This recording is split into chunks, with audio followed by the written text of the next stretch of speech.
Habits. We all know we should have them, but why does it seem like some people are unstoppable while the rest of us struggle to stick to even one? Today I'm sharing the habits that have helped transform my life and how you can do the same. A habit is a settled or regular tendency, practice, especially one that is hard to give up. They form an integral part of our daily lives and can alter the trajectory of our days, weeks, months and years. My name is Oscar Katina and I'm a 20-year-old entrepreneur from Australia. Small daily habits are, in my opinion, the path to success, and they help you get a little bit better every day. So what are some habits that have improved my life in different ways? Reading before bed, waking up early, exercising, putting my phone on do not disturb when it's time to work, and not sleeping with my phone in my bedroom have played integral roles in forming days that contribute to my long-term vision and are productive and energetic. Let me explain. On days that I don't exercise, I wake up feeling sluggish, half asleep, and when I start working, not completely in the zone. But what about those days that I do get up and train? I feel alive and ready to take on the world at 6:30 in the morning when some people are still asleep. I'm actually drawing from my experience last week. I was sick, I skipped all my workouts in a bid to try and recover faster,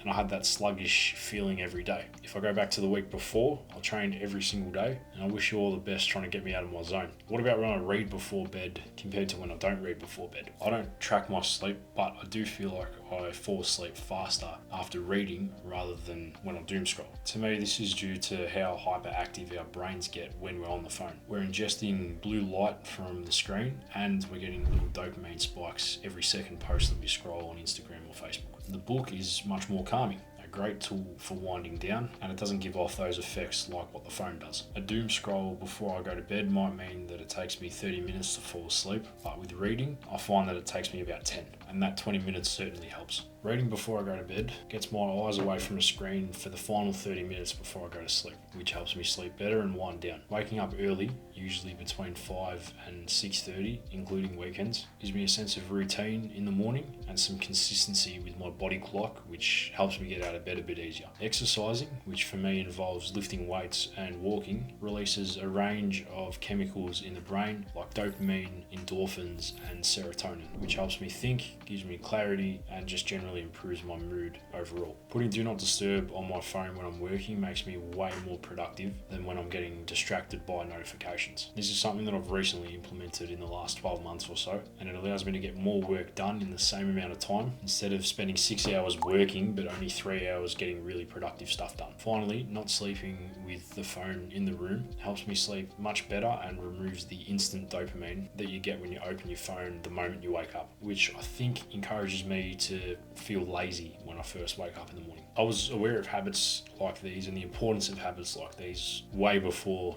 12 months ago. However, there was a book that I read that helped me refine my habits, get rid of my bad ones and build new ones, which I'll explain in a moment. But before I do, if you're enjoying this video, be sure to drop a like and subscribe for more content. The book I'm referring to is the famous Atomic Habits by James Clear, and it's one of the best books that I've ever read. He has a 4-step framework in this book about building good habits and destroying bad ones. First, you make the good habits obvious and the bad habits invisible. Seems simple, right? Trust me, it works. Take reading before bed, for example. When I make my bed in the morning, I'll put my book on my pillows so that it's ready for me when I go to bed later. No excuses. Next, make good habits attractive and bad habits unattractive. Surround yourself with people who make your new or good habit seem normal or noble, and surround yourself with people who make your bad habits seem dirty and disgusting. Next is making it easy. Make good habits easy and frictionless, and make your bad habits difficult to achieve with lots of friction. If you want to make checking your phone during work time more difficult, put it on do not disturb and put it in another room downstairs. Now you have to go downstairs to the other room, unlock it and turn off do not disturb to check all of your notifications. In a lot of cases, this is just too many steps and you find yourself subconsciously not going to go and check it because we're too lazy. And you definitely won't be checking it as often as you would have if it was unlocked on your work desk. And finally, satisfaction. Give yourself immediate rewards when completing new good habits, which reinforces this good action, and make your bad habits as unsatisfactory as possible with tools like accountability partners, as James calls them. This is his way of dismantling bad habits, building unstoppable good habits, and ultimately getting slightly better every day according to atomic habits. And that is the whole point of daily habits. As I said before, you don't need massive breaks and opportunities to build a successful life or a successful business. You just need to follow small, good habits consistently over a long period of time and let the results compound. As James puts it so fondly, getting 1% better every single day. So what are some actionable steps that you can take in this video? First, pick habits that you genuinely think can contribute to your life and your vision. Everything must be aligned. You shouldn't be filling your day with trendy self-improvement habits that don't help you at all. Only habits that have a purpose. I read because I want to learn something new every day, and I think that that will help me become a better person and run my business better. On the other hand, I don't meditate because I've tried it a few times and I don't see the benefits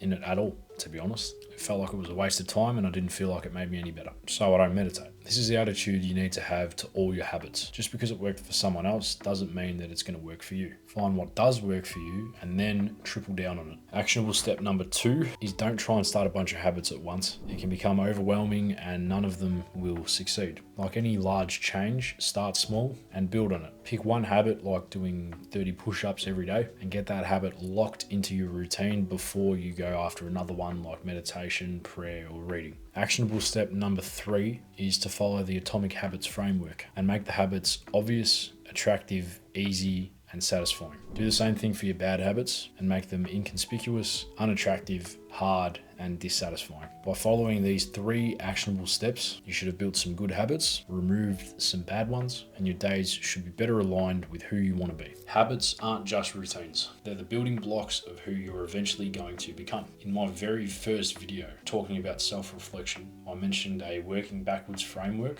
of figuring out who you want to be in 20 years and reverse engineering your goals from 20 to 10, 10 to 5, and 5 to 1 year goals, and then focusing on building habits that contribute to the 1 year goal. If you've struggled to stick to even one habit, I reckon these strategies will make it easier and maybe even enjoyable. If you liked this video, drop a like and subscribe, and stay tuned for December's videos. And comment down below some habits that have worked in your life as well.